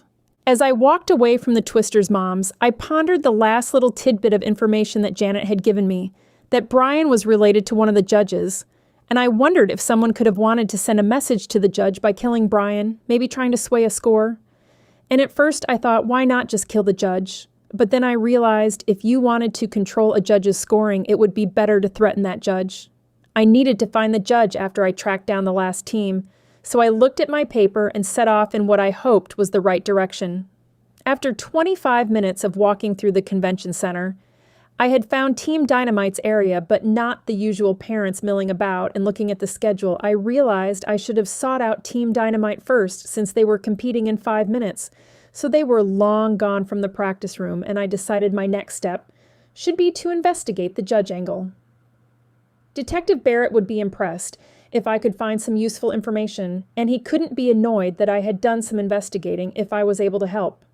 Or at least that was my hope. I went into the grand ballroom where the actual competition was going on and knew there was no way I could talk to a judge until intermission, which they had in between each division. And since the competition schedule usually ran like a well-oiled machine with teams up every 3 minutes, I took a seat next to the raised platform the judges were on and watched until the break came, hoping I might get some information. I watched the teams while I waited, and when they called a break before the next division, which was Ashley's, I knew this was my chance. The judges got up from their seats and went to the back of their area where there was a table with water and snacks, and I walked up the stairs and took a deep breath to calm my nerves, since I knew this wasn't a place where parents were supposed to be, and I half expected someone to yell at me for being up there. But surprisingly, no one really paid attention to me because they were too busy grabbing snacks, so I took a moment to survey the judges in front of me. I was trying to determine who looked the friendliest and who might talk, and I finally decided on a gentleman probably in his mid-30s who was smiling as he chatted with the other judges, and he looked friendly enough, so I waited until he walked away from the snack table before I called out. "Excuse me," I said, and he turned in my direction with surprise on his face, and I beckoned him over by crooking my finger, and he came, but he was wearing a frown. "You know you're not supposed to be here. I assume you're a parent, because you're certainly not a judge," he said, looking me up and down. And I wondered what it was about me that didn't look like a cheer judge. "I am a parent," I said slowly. "Parents aren't allowed up here," he said sternly. "I just have a question, and it's not about the competition or my daughter who's in the competition.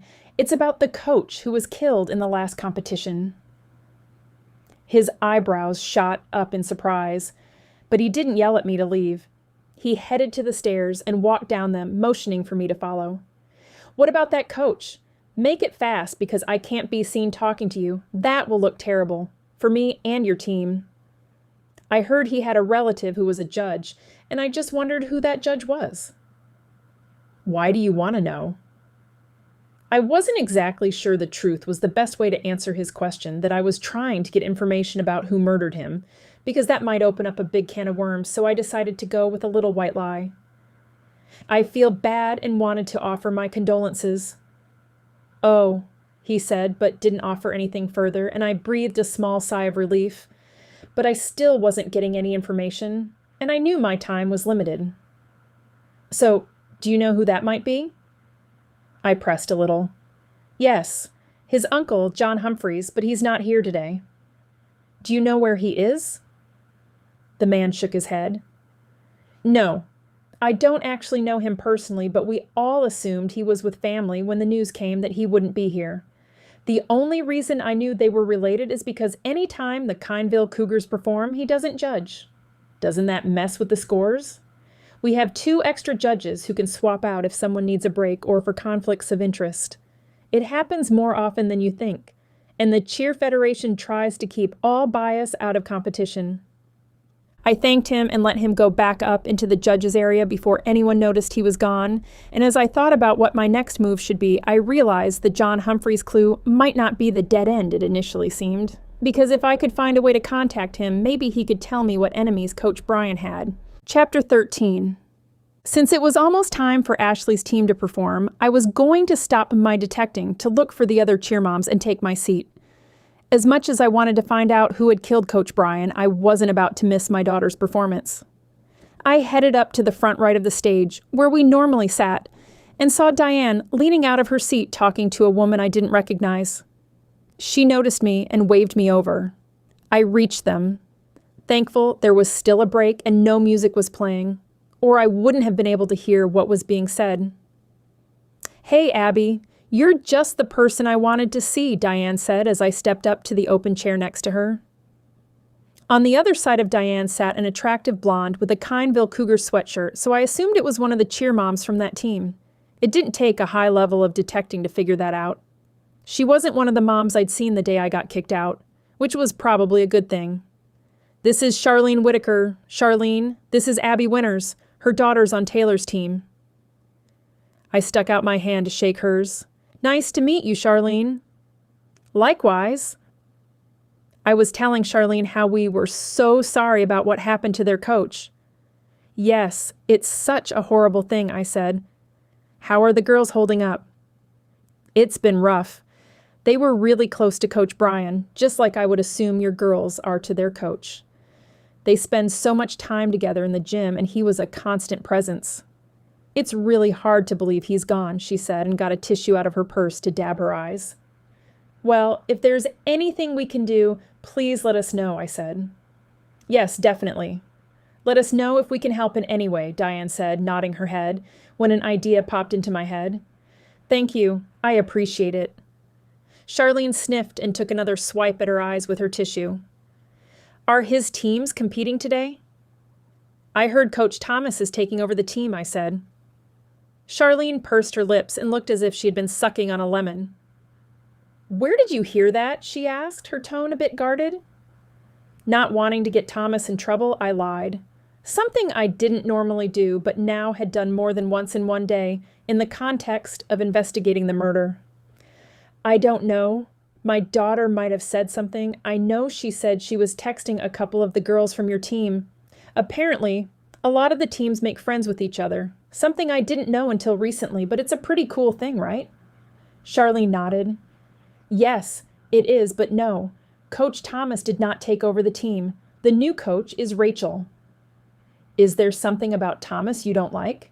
I asked, since she still had a look of distaste on her face. Charlene didn't speak for a few beats. Just when I thought she was going to remain silent, she looked around and then leaned in closer. "I don't want to talk out of turn, but let's just say I'm not a huge fan of his coaching style. A lot of parents aren't." "What do you mean? What does he do that's so bad?" I pressed, but then the announcer came on to start the next session, and Charlene excused herself and got up. Diane turned to me. "You don't think Charlene had anything to do with that coach's murder, do you?" she said, her eyes wide. "I've known her for years. I can't imagine her being involved." I shrugged. "I was just asking because I was curious. By the way, the other day when we met for coffee, you mentioned someone who might want to win badly enough to, do less than desirable things. And then Rhonda came up, and you didn't get to finish what you were saying." "I probably shouldn't talk out of turn," she said, and bit her bottom lip. "I won't repeat a word. I promise." Her eyes darted around to the other moms, but everyone was engrossed in their own conversations and not paying attention to ours. She leaned in close to me. "I heard Stephanie talking to someone on the phone the morning of that competition." She paused and looked at me intently, but I said nothing, hoping if I kept quiet, she would keep talking. And finally she did. "She said the problem had been taken care of." With that, Diane looked at me solemnly and then sat back in her seat. I looked over to where Stephanie was talking to Jenny one seat over and frowned. "You think she was talking about murdering Coach Brian?" "Shh," she said and frantically looked around, but still no one was paying attention to us. "What makes you think she was talking about Coach Brian?" I said, this time in a whisper, because I heard her mention his name. "What did she say?" "That Brian wouldn't be a problem. She'd seen to that." As I took in what she had said, I couldn't imagine that Stephanie could ever hurt anyone, but I could see why Diane felt that sounded suspicious. As the announcer introduced the aces of Cherry City, I wondered if Stephanie wasn't the person I thought I knew, and I also needed to find out what it was about Thomas that made Charlene not like him, because there was some serious bad blood there. Chapter 14. The next day was Sunday, and as usual, after competition day, we slept in because we were both exhausted. Though Ashley teased me about being tired and didn't understand why I was exhausted from doing nothing. So I told her it was hard work sitting around all day watching cheer. I made waffles with strawberries and whipped cream, our usual Sunday morning tradition, and after we ate our weight in waffles, Ashley left with one of her friends whose parents were taking them to a movie, and I had planned on parking myself on the couch for the day, but I couldn't get the murder off my mind, so after having to rewind and watch a movie scene 3 different times, I gave up and got my laptop.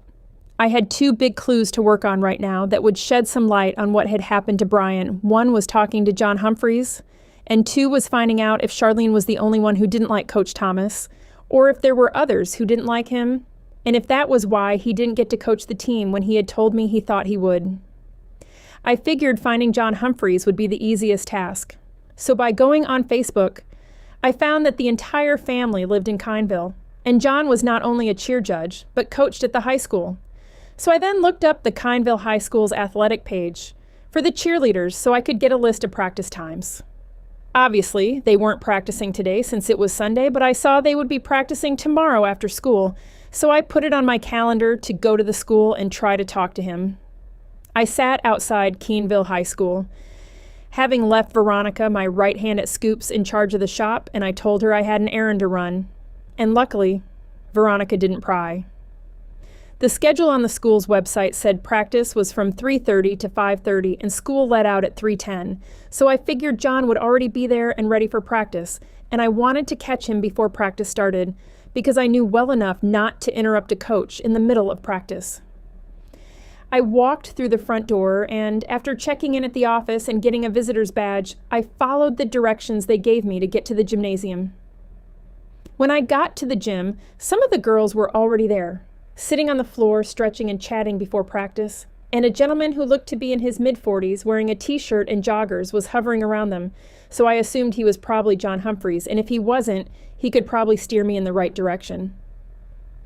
As I walked up to him, I fidgeted with the buckle on my purse, a little nervous that I was basically cold calling someone to ask him about his nephew's death, and I was banking on the hope that he would want to know what happened to his nephew, and I was also hoping he didn't get angry with me. The girl he was talking to walked away to join her friends just as I walked up. "Hi, are you John Humphreys?" I asked. "I am. Can I help you with something?" he asked, and while there was a smile on his face, his blue eyes looked tired. My name's Abby Winters, and I was wondering if you might have a minute to talk to me about your nephew, Brian Humphreys, I said nervously, and then held my breath to see his reaction. I saw sadness in his eyes and felt bad that I was bringing up what had to be painful for him. What about, are you a reporter? There was an edge to his voice. Oh my, no, I actually own an ice cream shop, I babbled, and then he really looked confused. I'm sorry, I know I'm not making much sense. My daughter cheers for the Aces of Cherry City, and I've just been unable to forget about what happened to Brian because it's really close to home, you know, I said by way of explanation, and he nodded like he understood where I was coming from. It's horrible. I know sometimes we're hard on the girls as coaches, and sometimes they hate us. But you can't spend as much time as we do at practices together without a bond. I know Brian loved his team and they looked up to him as well. It's been a substantial loss. I hate to even ask this, but do you know what happened? Was it random? I've heard rumors it was another cheer team trying to take him out, I said. If you want the truth, I heard those rumors too, he said, lowering his voice and looking around to make sure none of his team were close enough to hear. Who do you think was angry enough about his winning streak to want him out of the way? John shrugged. Well, you're a mom, so you know how crazy competition can get. That I do. Did he ever mention he was having issues with someone? I pressed on because they were in the same industry and not that far apart in age, maybe 15 years or so, and it made sense that John would have heard something or that Brian would have confided in him. Are you sure you're not just trying to satisfy your curiosity? He said, and I felt his tone had a touch of suspicion in it. I fought the urge to duck my head. I know I'm being nosy. I guess I've just never been so personally invested in what happened to someone, and I have some safety concerns for other coaches and the girls, I said lightly. He rubbed his chin and then sighed. There's only one person he mentioned not getting along with at the Kineville Cougars, one coach, but other than that, he said nothing about having problems. Coach Thomas? No, some woman named Rachel. But listen, I need to start practice. I expect them to be on time, so I need to start on time, he said, and gave me a half wave as he walked to the center of the gym where the girls were waiting. Even though I got little helpful information, he had confirmed that the rumors I had heard about the cheer underworld were true, but it still didn't help me figure out who killed Coach Brian and if our girls were in danger. Chapter 15. It was Wednesday, and here I was, yet again, sitting in the parents' viewing room. I was kind of jealous of a couple of the other moms who had jobs they could do from their computers because I wouldn't feel so torn if I was able to work and be at my daughter's cheer practice every time. Even though before the murder I hadn't spent a lot of time watching her practice, I was finding I enjoyed it more than I expected. It was a different feeling than when they were at competition. Watching them practice, getting to see the mistakes and then the improvements instead of just the competition routines, showed me just how hard they worked.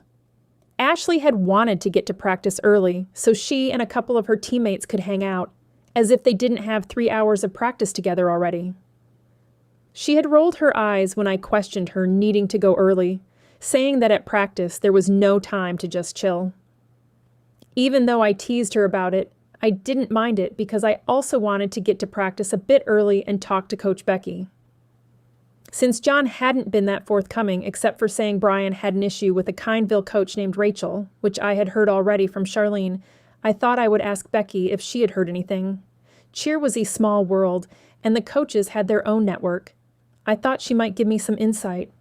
Since parents weren't allowed to go on the gym floor, I waited until I saw Becky walk across the gym and got up to jog down the stairs.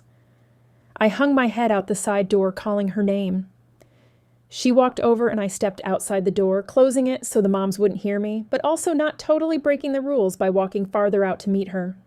Hey, Abby, what's up? She said, her perky voice matching her sunny yellow shorts and tank. She was much more cheerful than I would be in her shoes, because a lot of times the only reason moms wanted to talk to her was to complain about something. I had to give her credit for her sunny disposition. From what Ashley told me, even when she was correcting their mistakes, she was always nice about it and very affirming.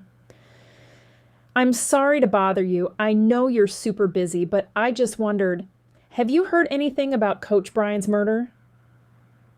What do you mean? She said with a puzzled look on her face. I guess I've just been curious because Kineville is a big rival, and I heard he had some issues with Rachel, one of the coaches at their gym. Becky's mouth dropped open, and I could tell she was shocked at what I had just said, so I assured her I had just heard a rumor. They didn't get along, but if you think Rachel had anything to do with killing him, that's just crazy. Her eyes narrowed. Why? I mean, I'm not saying that's what happened or anything, I said, not wanting to slander this Rachel girl whom I didn't know. Rachel is my best friend, and she would never do anything like that, Becky said as she put her hands on her hips. She was getting flushed and her mouth was set in a thin line. I couldn't blame her for being angry. If someone accused my best friend of murder, I would be angry too. I felt horrible. I had really put my foot in it.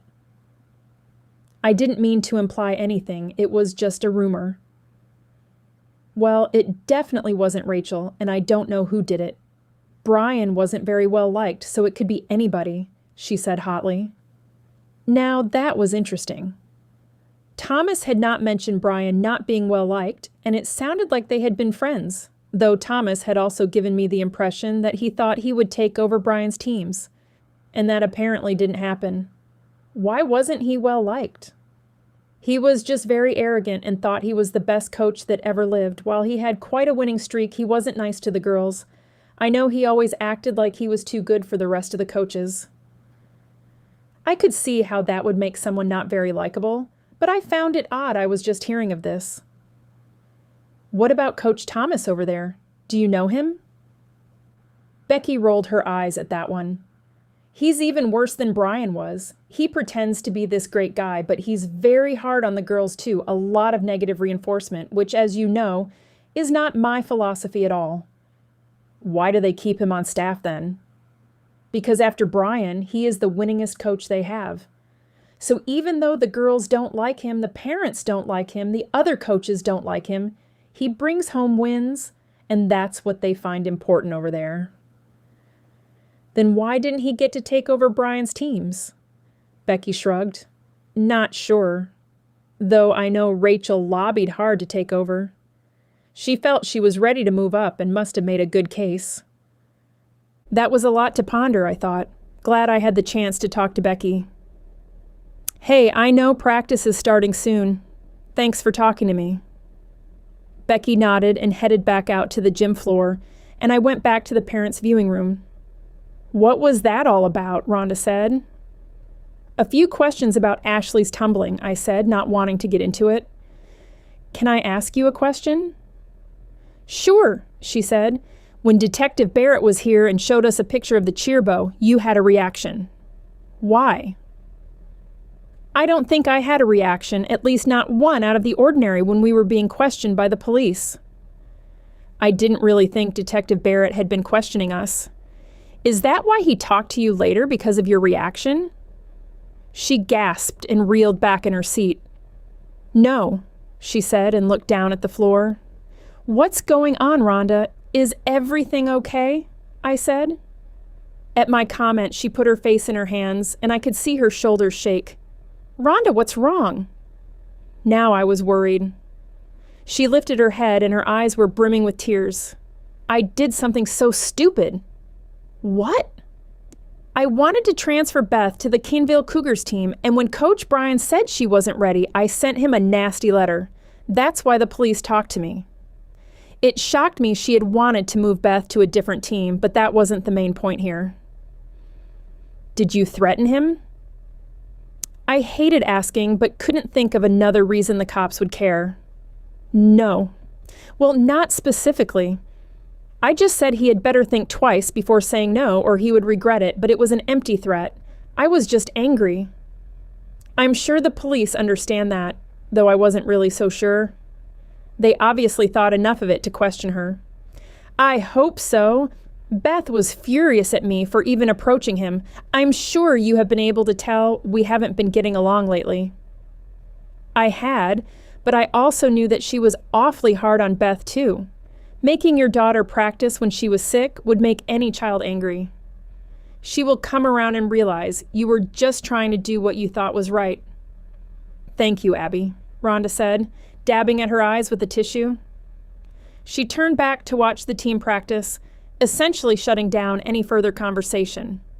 I didn't think she was capable of murder, but if she had written him a threatening note, what other lengths might she go to? Chapter 16. I was in the kitchen at Scoops, working on a new ice cream recipe, raspberry lime, trying to figure out the right ratio of raspberry puree to fresh lime zest without the lime overpowering everything. And I was already on my 4th batch. I didn't mind the mess-ups, though, because I never threw my mistakes away, but kept them in a special area of the freezer, and once a month, had a Buy My Mistakes Day where customers could get a double scoop of one of the mistakes for 25 cents, which was my cost for a waffle cone, and it made me feel better about not wasting food while also giving customers something fun to try, and it even helped me refine new flavors based on their feedback.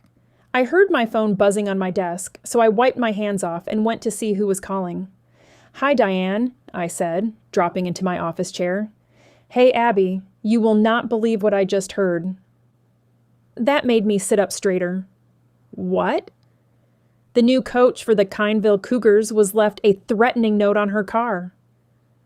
I gasped because even though I had said before that another coach might be in danger, I hadn't truly believed it. "Is she okay?" "Yeah, just shaken. Charlene said Rachel found the note after practice yesterday and came back and panicked and called the police." "Is Charlene worried about more coaches being in danger?" "She's worried about everything. She's pulling her daughter from the next competition and says other parents might too." I nodded, even though she couldn't see me.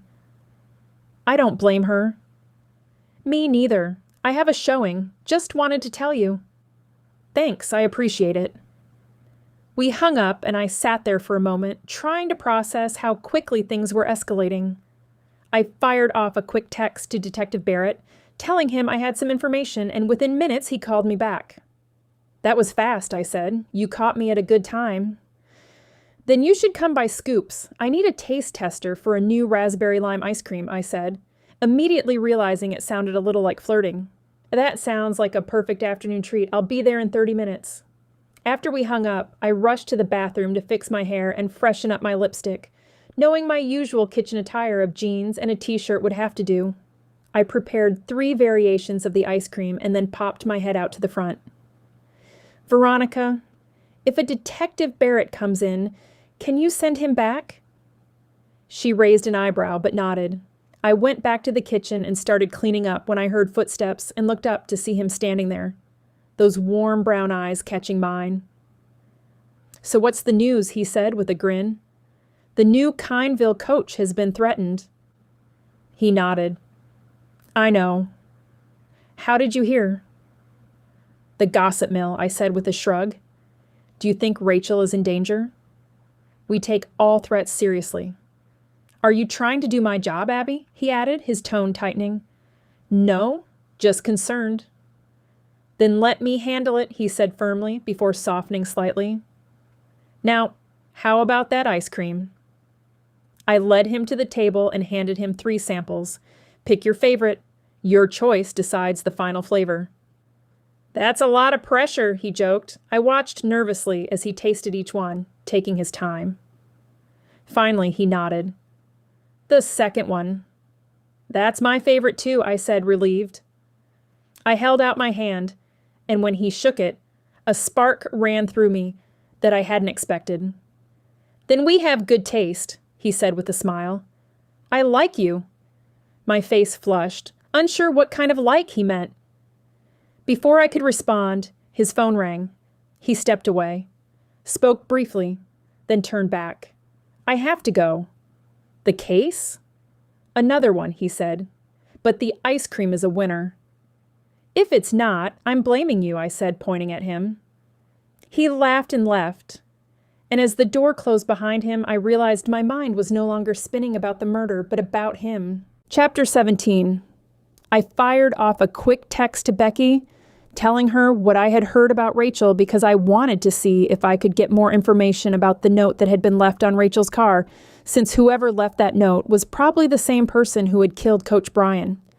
And even though Detective Barrett had said they had few leads to go on, I thought I might have a different perspective. After a few minutes, Becky texted back and confirmed that Rachel had received a note telling her it would be in her best interest not to coach the Kineville Cougars, but she added that Rachel was not the type to be easily scared away. I immediately texted back asking if I could have Rachel's number, hoping to talk directly to her, and I was surprised when Becky sent it without hesitation. I thanked her and then reached out to Rachel, asking if we could meet. And after about 30 minutes of impatient waiting, she agreed. So I suggested burnt beans, and she said that worked. Rachel asked me to send a selfie so she would know who she was meeting, and although I wasn't thrilled about sending one after a morning in the test kitchen, I quickly tried to fix my hair and send it anyway before heading over. I arrived early, ordered my usual sugar-free hazelnut latte, and chose a seat facing the door so I could spot her when she came in. A few minutes later, a petite blonde in workout clothes walked through the door, and I knew it was Rachel, so I raised my hand to catch her attention, and she pointed to the counter to indicate she would grab her drink first. She joined me at the table with a friendly smile, looking only slightly older than the girls she coached, and set her backpack down, clipping it over the back of her chair. "Thank you for meeting me," I said. "No problem. Becky said your daughter is on her team, so I figured it was fine," she replied, taking a sip of her iced coffee and waiting for me to speak. I cleared my throat, feeling a bit nervous, and tried to phrase my question carefully. "I heard you received a threatening note on your car about taking over Brian Humphrey's team." She tilted her head, clearly wondering how I knew, so I explained the chain of information as best I could, and she nodded, seeming to understand. "Your information is correct," she said, though there was a slight edge in her voice, as if she wasn't entirely comfortable discussing it. "Can you tell me what it said?" I asked. She reached into her backpack, and as she did, my eyes caught on several cheer bows clipped to the strap, and one of them looked strikingly similar to the bow Detective Barrett had shown us, the one found at the scene, so I forced myself to stay calm and not react, as she pulled out a folded piece of paper and handed it to me. "That's just a copy. The police took the original." I thought it was a little odd she had a copy, but I unfolded it and read the typed message, which simply said that Kineville coaches who win will end up like Coach Brian, and while it wasn't exactly revealing, it did confirm that whoever wrote it was likely involved in the cheer world. "Are you worried?" I asked, handing it back. She folded it and tucked it away again. "No. I'm not letting someone scare me off. Those girls deserve to compete, and they deserve to win. This is probably just some crazy cheer mom trying to get us to forfeit." I shifted slightly at that comment, aware that technically I was a cheer mom from another team, though I hoped I wasn't the crazy kind. "I heard some girls might not compete until the killer is caught," I said. She shrugged. "That's their choice. But we'll be at the next competition and we'll win." I couldn't help but admire her confidence. "Those bows are really pretty," I said, reaching over to touch the one that looked so familiar. "They are. I picked up a bunch from a vendor at a competition and give them out to girls when they do well. It's a little motivation." I nodded, but my mind was racing, wondering if the reason she seemed so unfazed by the threat was because she might somehow be involved in Brian's murder. And then another thought hit me. Would someone really be so careless as to carry around a bow that looked just like the one left at a crime scene? Chapter 18. Ashley and I had just gotten home from the last practice of the week before the next competition, and she went to her room to put her stuff away and shower while I made myself a cup of tea and went into the living room.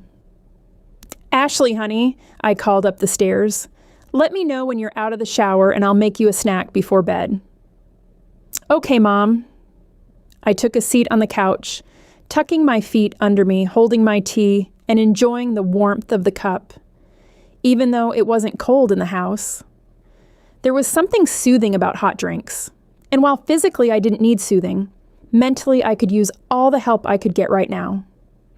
During practice today, there had been a parent meeting, and the parents had been all over the board. Some thought we shouldn't go to the competition tomorrow. Others believed it was an issue with the Kineville Cougars and not something we needed to worry about, and people were passionate about their opinions. I had always thought religion and politics were the biggest triggers for heated debates, but clearly sports belonged on that list too. Both sides had valid points. But I mostly sat back and listened, leaning toward the idea that life had to go on because you couldn't live in fear of what might happen. I knew all too well from losing my husband that life could throw you a curveball when you least expected it, and you couldn't prepare for every bad thing. Now I sat there, unable to stop my thoughts from racing, trying to figure out who had killed Brian, not only to ease everyone's fears, but to bring the person responsible to justice. I got up to grab a pen and paper, thinking that writing everything down might help me see things more clearly. Back on the couch, I started a list. First, Rachel, since she took over Brian's position and could have had motive if there was internal conflict, even though Becky trusted her completely. Second, Thomas, because he had expected to get Brian's role and might have had reason to remove him. Third, Charlene Whitaker, since she had been guarded when I asked questions and might be hiding something. Fourth, Rhonda, though I didn't really believe she was capable after what she had told me, but her anger toward Brian couldn't be ignored. And fifth, Stephanie, because of the suspicious phone conversation Diane had overheard. I stared at the list, frustrated, because none of the names stood out more than the others. As I sipped my tea, trying to calm my thoughts, I heard my phone buzzing on the dining table and got up to check it. It was a text from Detective Barrett asking if I would be at the competition on Saturday. Of course I would be. I replied yes, and within seconds he responded that he would see me there. I wasn't sure how to answer that, so I hesitated before typing that I was looking forward to it. After I sent the message, I sat there staring at my phone, waiting for another reply that never came. My thoughts drifted somewhere unexpected to the idea of dating again, something I hadn't seriously considered since Mike passed away. I had been asked out before, but the thought of it always made me uneasy. Yet thinking about spending time with Detective Barrett didn't make me feel that way at all. Instead, it made me feel something lighter, something I hadn't felt in a long time. My stomach fluttered, and I couldn't tell if it was excitement about seeing him or anxiety about what might happen at the competition the next day. Chapter 19. The other moms and I were in our usual group outside the warm-up room at the convention center where the competition was being held. There were more parents than usual, likely because the recent events had everyone on edge. And while I had originally been staying at practices for information, now I would have been there anyway just to make sure Ashley was safe. "Hey, Rhonda. Beth told Isabel that your house got broken into. Is that true?" Jenny asked, and I looked at Rhonda in surprise. "It did? That's horrible," I said. "Well, someone left the garage door open, so I don't think it was a real break-in. They only took a few things from the garage and didn't even try to get into the house. Probably kids messing around," Rhonda said with a shrug. "Why didn't you say anything?" I asked. "It happened right after the Kineville coach was killed, so it didn't seem important," she replied.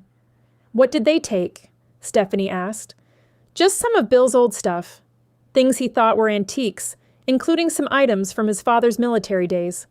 Honestly, I'm not too upset they're gone," she said with a small laugh, and we all chuckled. We followed the girls toward the competition floor when suddenly a group of cheerleaders rushed past us, nearly knocking us over. As they passed, I noticed their uniforms. It was the Kineville Cougars. We all turned, confused, and when I looked into the room they had come from, I saw Rachel backed against the wall with Thomas yelling in her face. Without thinking, I rushed in. "You guys go get security," I called over my shoulder. I shouted Thomas's name, and when he turned toward me, Rachel slipped past him and ran for the door, but he went after her. I stepped into his path, and he tripped over my foot, falling hard to the ground just as security and police rushed in. I had never been more relieved to see Detective Barrett. "What happened?" he asked. "I'm not sure. He was screaming at Rachel. I distracted him so she could get away." "Where is she?" I glanced around. She ran toward the stage. Moments later, Rachel was brought back by security while Thomas was handcuffed. "We're taking him in," one officer said.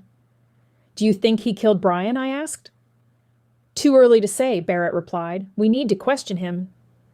"Abby, the girls are about to go," Rhonda called. I nodded and rushed to my seat just in time to watch Ashley's team perform a flawless routine. Then the Kineville Cougars took the floor and delivered a perfect routine as well. Afterward, we stepped out into the hallway where Detective Barrett waved me over. "Did Thomas confess?" I asked. "No. He admitted he was angry but denied hurting anyone. His alibi checks out. The weapon used was an antique gun from the 50s with old ammunition possibly stored for years." As he said that, something clicked. "It was Rhonda," I whispered. "What?" he asked. I looked toward her and saw her pale expression. "It was Rhonda," I said louder. She turned and ran, but security stopped her. "How did you know?" Barrett asked. "She told us antiques were stolen from her garage, including items from her father-in-law's military days. Then you mentioned the old gun." "It fit." He nodded slowly. "I might need your help again someday," he said as officers led Rhonda away. I watched, hoping somehow I was wrong, because I didn't want to believe someone I knew could do something like that. Chapter 20. It was late Saturday evening, and Ashley and her team were thrilled that they had won first place, just barely squeaking by the Kineville Cougars by half a point. They were at another girl's house having a slumber party while I enjoyed some much-needed peace and quiet.